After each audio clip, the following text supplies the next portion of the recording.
You'd never know by looking at him now. But a year ago, that bobcat was hours away from being put down. His fur was falling out, his ribs poked through paper-thin skin. His eyes, wild things are supposed to have fire in their eyes, were vacant. He didn't even have a name then, just a case number, case 5179. Look at him go! It was a chilly November He's having morning so much at the fun. North Fork Wildlife Center in Montana when Dr. Hannah Reyes walked past his pen. The overhead fluorescents buzzed softly as she checked her clipboard. After nearly 2 decades as the facility's head veterinarian, she thought she'd grown used to the hard days. But today's schedule had a line item that turned her stomach. Bobcat, euthanasia scheduled, 2 p.m. He was curled up in the far corner, barely a twitch in his ears as she approached. A tangle of bones and faded spots, too exhausted even to hiss. 4 months, that's how long he'd been here, found by a camper in the Bitterroot foothills, starved, dehydrated, probably kept illegally as a pet. No collar, no chip, no clue where he came from, and no signs of progress. He didn't hunt, didn't run, didn't care. Every rehab effort had failed. The staff had stopped using words like wild and started saying things like shut down and too humanized. The center's policy was brutal but clear.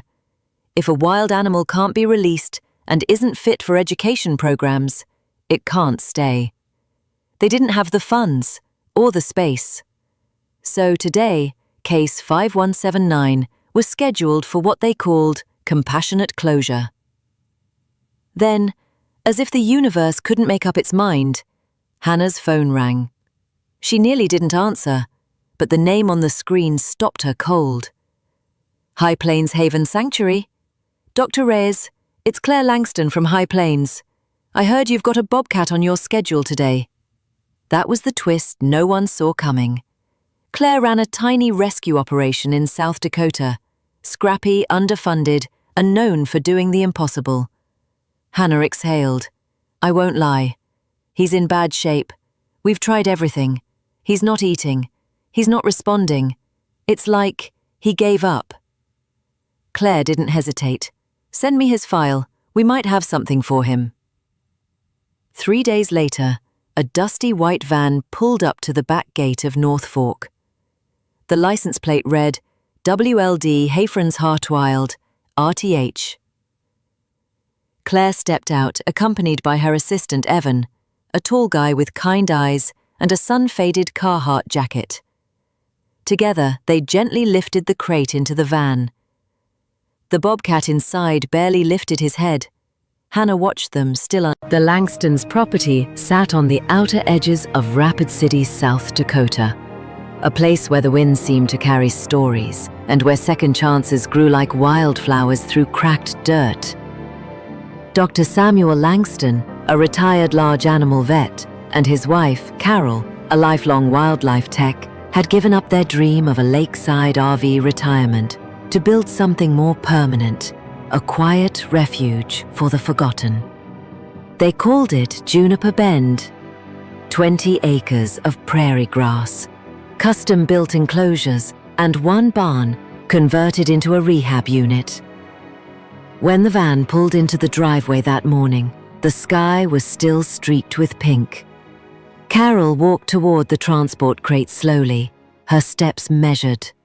Sam joined her silently, coffee mug in hand. Riley, that's what Claire had taken to calling the bobcat, didn't react to the new voices, or the smell of pine and hay. He was curled so tightly into himself, it was hard to tell if he was awake. Sam crouched beside the crate. He's worse than I thought, he said quietly. Respiratory shallow. And look at those joints. He hasn't stretched in weeks. Carol didn't respond.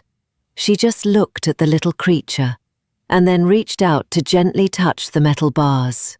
"Welcome to Juniper, Riley," she said softly. "We're gonna go slow." The first week was brutal. They set him up in the quarantine pen, a padded indoor space with a heated corner, a low perch, and a sliding door that opened to a tiny outdoor run. He didn't use any of it, just stayed curled in the corner, eyes half closed, breath ragged. He wouldn't eat unless the food was left and the room cleared. And even then, only in tiny bites. Sam tried rabbit, quail, fresh chicken liver, even venison scraps from the neighbor's freezer. Nothing sparked an appetite. Carol, ever patient, sat near the enclosure for hours at a time. No talking, no movement, just knitting. The same scarf she never quite finished. By day 10, she had doubts. By day 14, Sam started planning for worst-case scenarios. By day 17, they almost gave up. And then came day 18. It started like all the others. Quiet, bleak. Carol had brought out her knitting and a thermos of tea. She was humming under her breath, an old folk tune her mom used to sing, the kind of melody that sounded like home. And that's when she saw it. Just a flicker, in the edge of her vision. Riley had moved. Not much, just a few feet closer. But he was watching her hands, watching the yarn dance between her fingers. Carol didn't stop, didn't look at him. Just kept knitting, just kept humming. The next day he moved again, 2 feet. On day 21, Sam brought out his old guitar. Not to entertain, just habit. He plucked a soft blues riff, low and steady, something from Mississippi John Hurt he used to play in college. Riley didn't bolt, didn't flinch. He stayed near the edge of his enclosure, head cocked slightly, listening. Sam raised an eyebrow. He's got taste. They chuckled, their first shared laugh since Riley arrived. The first real breakthrough came with an unexpected twist. Boiled rabbit. They'd tried it before, but that day Sam absent-mindedly sprinkled it with oregano, a leftover habit from cooking dinner. Riley devoured it. "Great," Sam muttered, scribbling in the logbook. "We've got a gourmet on our hands." They discovered quickly that Riley had opinions. He preferred his food warm, not hot, liked shredded pieces better than chunks, and only ate if either Sam or Carol were nearby, but not looking at him directly. One evening, as the sun dipped behind the cottonwoods, Carol noticed something new in his eyes. Not fear, not dullness. A spark. Just a flicker. "He's coming back," she whispered. Piece by piece. By week 5, Riley wasn't just surviving, he was beginning to live. His coat, once dull and brittle, had started to thicken. Flecks of warm amber returned where faded grey had dominated. He'd put on close to 10 pounds, and for the first time since arriving, he explored the outdoor run, slowly, cautiously. He sniffed the breeze, pawed at a moth, even battered a pine cone with something that looked suspiciously like curiosity. "Look at him," Sam murmured one afternoon. "The wild's not all gone." Carol didn't answer. She was too busy watching Riley chase a feather on a string, playfully, like a cat waking from a long nightmare. But then came cliffhanger number 1. One morning, Riley refused to eat. Then he didn't drink. Then he curled in the corner again, just like the first week. Carol's gut twisted. "No," she whispered. "Not now. Not when we've come this far." They called Dr. Farley, an exotic animal vet from Sioux Falls, who drove in overnight. "Could be stress," he said, checking vitals.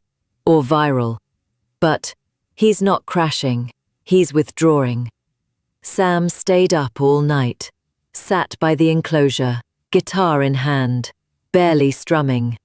just waiting. The next morning, Riley approached the fence. He didn't eat, but he looked Sam in the eyes and chirped. That low, strange, unmistakable bobcat sound. Sam froze. Was that? Carol, who'd just come outside with breakfast, whispered. He said good morning. Riley didn't curl back into the corner. He stayed by the fence all day, watching, listening. Whatever had triggered the backslide, it passed, and the spark was still there. By week 7, Riley had made up his mind. These two humans were part of his world. He no longer flinched at their presence. He came to the fence when he saw them.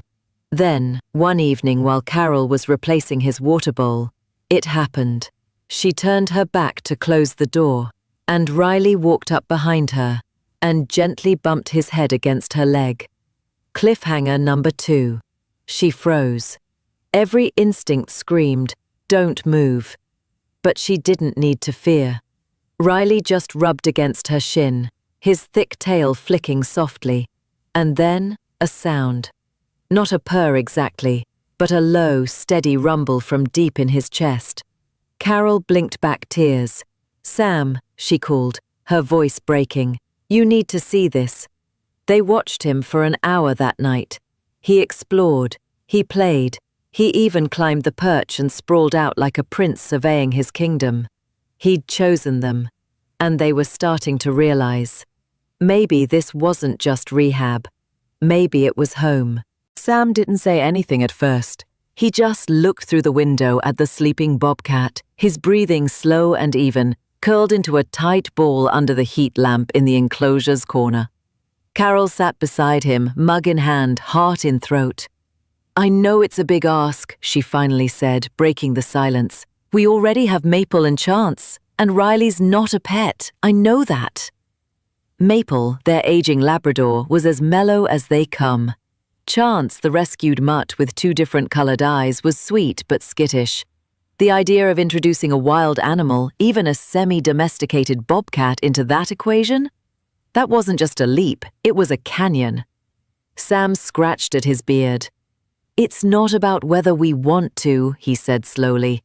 "It's about whether we can, legally, safely, realistically." Carol didn't push. She just looked at him the way she had in the early days of their marriage, back when they were living out of a truck and patching together wildlife rescue calls for gas money. "I'm willing to do the work," she said. "Permits, habitat modifications, inspections, whatever it takes. But Sam, he chose us." 3 days later, Sam made the call to Claire at High Plains. "If we're going to do this, we're doing it by the book. We want to keep Riley, for good, but everything has to be above board. You in?" Claire's laugh came through the speaker like warm sunlight. "I'll send you the paperwork tonight." What followed was 2 months of chaos and joy. They converted the old sunroom into what Sam called Bobcat HQ. Floor-to-ceiling climbing towers, window hammocks, a built-in heated platform, and access to a secure outdoor run via a special sliding door. They consulted with exotic animal experts from Oregon and Tennessee. They installed motion sensors, backup fencing, double-door entries. Maple took it all in stride, tail wagging through the dust. Chance hid under the dining table for a week. When the final inspection cleared and the permits arrived by mail, Carol held the letter like it was a college acceptance. They were official now. Riley wasn't just a foster anymore. He was family. Claire made the handoff herself, pulled into the driveway in the same dusty van, and watched with misty eyes as the Langstons opened the crate inside Riley's new space. For a moment, the bobcat hesitated. Then, with a slow, sure step, he emerged. He sniffed the floor, touched a paw to the sisal-wrapped climbing pole, tested the sunbeam warming the far corner, and then, with casual authority, jumped onto the couch and sprawled out. Claire laughed. "Well," she said, "I think that's a yes." But there were still hurdles ahead. Riley and the dogs couldn't interact unsupervised. Not yet. They started with scent introductions, letting Maple and Chance sniff bedding from Riley's enclosure. Then sightlines, through safety glass doors. Maple was fascinated. Chance barked, then ran. But Riley just stared. Calm, patient. "He's got time," Sam said. "We'll go slow." And Riley waited, every day, at the glass, just watching. It was a Tuesday evening, the kind where dinner dishes are still in the sink and the sun's long gone behind the hills, when the breakthrough happened. Sam had just stepped into the sunroom to feed Riley. The dogs were in the main house, separated by the sliding door. But somehow, Chance had slipped through. Carol froze mid-step in the kitchen. Maple barked once, then fell silent. And Riley? He turned slowly. Two predators, eye to eye. Chance stood rigid, her one blue eye wide, her tail tucked so hard it touched her belly. Riley's ears twitched. Was this a mistake? But then, something unexpected. Riley turned away. He walked, deliberately, slowly, to the far side of the room and sat, not tense, not hostile, just waiting. Chance sniffed once, whimpered, then, tail still low, she backed up and returned to the hallway. Carol let out the breath she hadn't realized she'd been holding. Sam shook his head in disbelief. "He diffused it," he said, like he knew she needed space. From that point forward, trust began to build. Maple was the first to fully accept Riley. She'd sit outside his enclosure, tail thumping gently, watching him sunbathe. Sometimes they'd nap side by side, a glass door between them, sure, but close enough to share the same patch of warmth. Chance took longer, but Riley never pushed. He just did what Riley did best: be steady, present, observant, calm. And one morning, Carol looked up from her coffee to see something she thought she'd never witness. Riley and Chance lying 5 feet apart in the same room. No glass, no tension, just mutual peace. Riley, it turned out, had a routine as precise as a Swiss watch. Each morning, he'd chirp from the sunroom until Sam or Carol came down for breakfast. After eating, rabbit and quail now, prepared warm with herbs. Yes, herbs. He'd spend an hour patrolling the outdoor run. Squirrels, crows, passing butterflies, nothing escaped his attention. Afternoons were for napping, usually sprawled across the high shelf near the window or curled in the hammock they'd built from recycled canvas. Evenings, though, those were special. That was Riley and Sam time. Sam never considered himself a cat person. In fact, he used to joke that cats were just housemates who tolerated you. But this Bobcat, this 35-pound, leaf-munching, sun-chasing, feather-toy-destroying creature, he'd gotten under Sam's skin in a way no animal ever had. Every night, Sam would settle into his recliner with a book or a guitar, and like clockwork, Riley would leap onto his lap, careful, deliberate, and curl into a perfect ball of spotted fur. "You know," Sam said once, everyone had heard about the Bobcat, but no one expected the entrance. Mid-conversation, Riley strolled into the living room carrying his favourite stuffed goose, a plush toy nearly as long as his body. With theatrical flair, he dropped it at Sam's feet, paused, then leapt onto the cat tree and executed a graceful spin-jump combination that would have impressed an Olympic gymnast. "He's showing off," Carol laughed. "He's a performer," Sam added, "as long as it's on his terms." And in that moment, with laughter echoing through the warm house, Riley, once known only as Case 5179, became a legend among their circle. Not everything was easy. Riley, for all his progress, was still a wild animal in a domestic world. There were scratched chair legs, shredded blankets, and one unfortunate incident with a cactus that ended with Riley sulking in the laundry room and Carol pulling spines from his paw with a pair of tweezers and a turkey baster full of tuna broth. "We've baby-proofed a house before," Sam had joked. "But never Bobcat-proofed," Carol replied, holding up a ruined lampshade. They learned as they went, installed more scratching logs, replaced curtains with bamboo shades, rearranged furniture to make better jump paths. Riley liked a challenge, and apparently the top of the refrigerator was his new favourite lookout. Riley also had quirks. He was obsessed with leaves.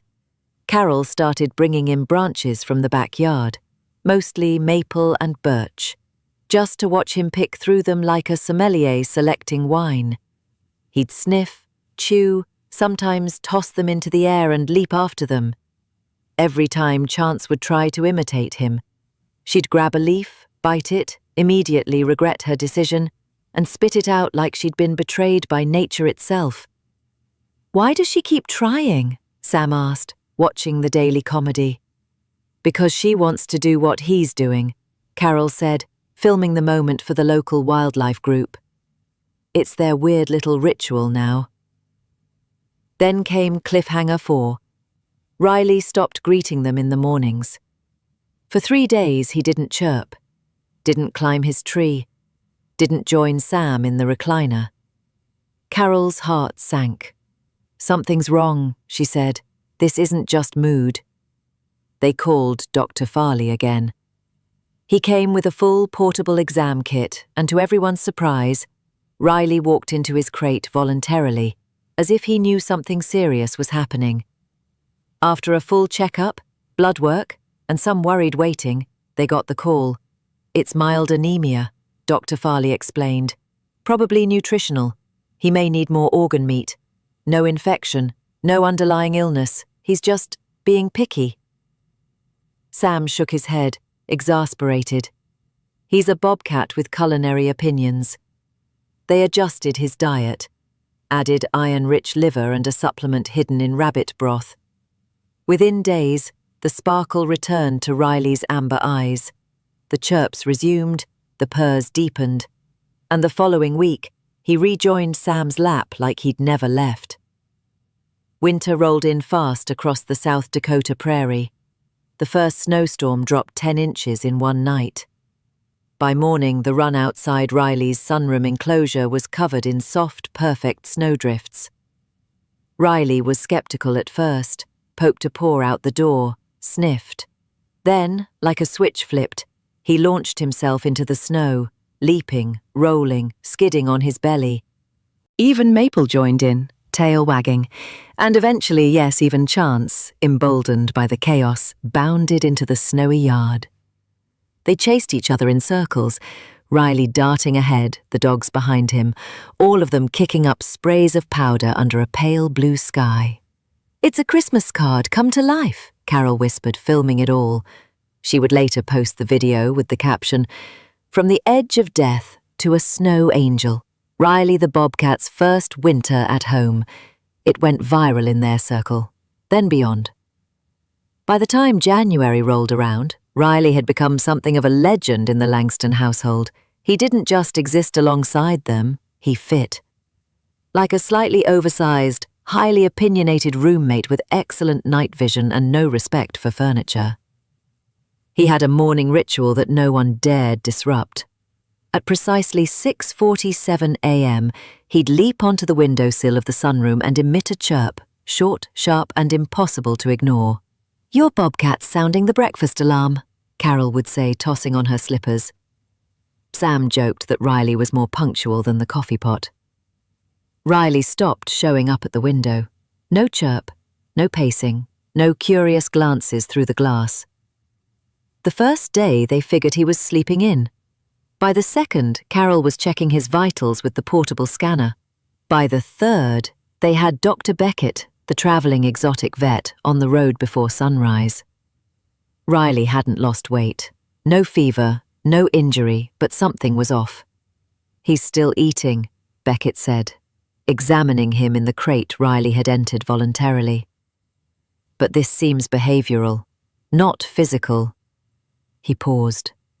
Has anything changed recently? Sam and Carol looked at each other.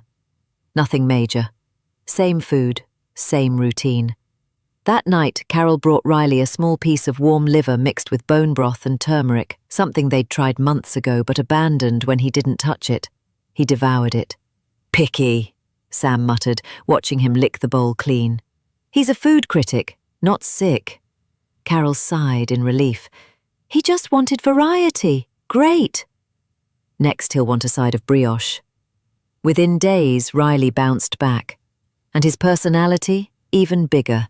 He resumed his morning posts at the window, chirped at the mail carrier, and reclaimed his position as Sam's recliner co-pilot. Evenings became sacred, Sam with his book, Riley draped across his lap like a heated blanket that occasionally yawned wide enough to show inch-long canines. Carol started calling it Bobcat hour. You know, Sam said one night, absently stroking Riley's ruff. I used to think I'd spend retirement fishing and fixing old motorcycles. Instead, you're microwaving rabbit thighs for a wild feline, Carol smiled. And somehow, that's better. It was during one of these quiet nights that Riley did something unexpected. He climbed off Sam's lap mid-show and padded over to Carol, head-butted her arm, then nudged her knitting off the couch, curled up in its place, and stared at the fireplace like he was pondering the secrets of the universe. Carol blinked. Did I just get chosen? Sam smirked. You've been promoted. As snow began to blanket the yard in thick white layers, Riley's world expanded again. The first big snowfall of the year hit hard, wind, drifts, the works. Sam shoveled a narrow path into Riley's outdoor run the next morning, not sure the Bobcat would even venture out, but as soon as the door slid open, Riley bolted through like a cannonball, bounding, digging, leaping into piles, flopping backward to roll in the snow like a toddler in a ball pit. Even Chance followed, tentatively at first, then dashing after him in a wide arc, tail wagging like a banner. Maple watched from the porch like a dignified grandma judging a snowball fight. That's not just play, Carol whispered, watching them through the frosted window. That's joy. Spring took its time arriving in the Dakotas, but by mid-March, patches of green began poking through the snowdrifts like nature herself was waking up from a long nap. The same could be said of Riley. His coat had grown rich and full, a deep copper with bold rosettes that gleamed in the morning sun. His frame, once frail and stiff, now moved with fluid power. He climbed like a panther, stalked like a shadow, and napped like royalty. And just in time for visitors. Claire, the one who'd made the call that changed Riley's fate, drove up in a rented Subaru, a box of pastries on the passenger seat, and tears already in her eyes. She hadn't seen him in person since the day she handed over his transport crate. Back then, he was little more than a bundle of bones and fear. Now, he trotted confidently into the sunroom as she arrived, tail high, ears forward. He gave her one long, appraising look, then, with that signature Riley flair, turned and leapt effortlessly onto his favorite perch near the ceiling. Claire's jaw dropped. That's the same Bobcat? No, Sam said with a proud grin. That was case 5179. This is Riley Langston. They all laughed, but Carol noticed the way Claire wiped her cheek when she thought no one was watching. They spent the afternoon on the porch, drinking sweet tea and sharing stories. Maple lay in the shade, Chance dozed in the sun, and Riley? Riley patrolled his territory, moving between the sunroom and the outdoor run like a... That night, over dinner, they talked about what came next. Not in a dramatic way, not with any sense of change or endings. Just the quiet acknowledgement that Riley wasn't a guest anymore. He was woven into their daily life, into the rhythm of their mornings, the stillness of their nights. And Claire, who had seen countless rescue cases end in heartbreak, looked around the room, at the couch with claw marks, the floor with fur tumbleweeds, the bobcat currently curled on the windowsill snoring softly, and said, "This is why we do it." Before she left the next morning, Claire crouched beside Riley's outdoor fence. He was sunning himself, legs sprawled, eyes half-lidded. "You're one lucky cat," she murmured. Riley opened one amber eye, blinked slowly, and chirped. Just once. Just enough. Claire smiled. "Yeah," she whispered. "I'll take that." By April, Riley had cemented his role as the centre of gravity in the Langston household. Not in a loud way, but like the quiet pulse of a song everyone had learned to hum. He wasn't just a presence. He was part of the rhythm. Carol noticed it first in Maple, their old lab. Her joints were getting stiff, and some days she didn't want to move far from her heated pad. But when Riley was nearby, lounging on the same rug, grooming his paws, dozing in a patch of sun, Maple would settle beside him, almost as if she needed the warmth of something steady. Chance, the anxious one, had blossomed in ways they never imagined. She still startled at thunder, still hated vacuum cleaners. But Riley's calm had rubbed off on her. He never barked, never growled. If a door slammed, he didn't flinch. He just looked, processed, and moved on. One afternoon, Carol saw Chance drop a toy, a ragged tennis ball, near Riley. Not in a pushy way, just offering. Riley ignored it, of course. He had no interest in fetch. But the gesture, it was everything. "She trusts him," Carol whispered. "He grounded her," Sam added, without even trying. Riley had developed a few other house habits by then. He loved to sit on the bathroom sink while Carol brushed her teeth. He insisted on inspecting the mail pile on the entryway bench, pawing through envelopes until he found one that crinkled to his liking. And every night at 8:15 sharp, he would appear in the living room, carrying his goose plush in his mouth, his version of a bedtime routine. He'd drop it with exaggerated flair at Sam's feet, then leap onto the recliner with all the confidence of a lion returning to his throne. Carol's social media posts about Riley, never planned, always casual, started gaining attention. Just friends at first, then friends of friends, then local animal rehab groups. A photo of Riley sitting regally beside a confused-looking Maple got over 12,000 likes. A short video of him staring at a falling leaf like it held the secrets of the universe was shared by a wildlife rescue in Maine. Suddenly, Riley had fans. People mailed him toys, hand-sewn bobcat beds, even a crocheted squirrel he promptly tore apart. "We should hire him an agent," Sam joked. Carol grinned. "He already owns the house. What more could he want?"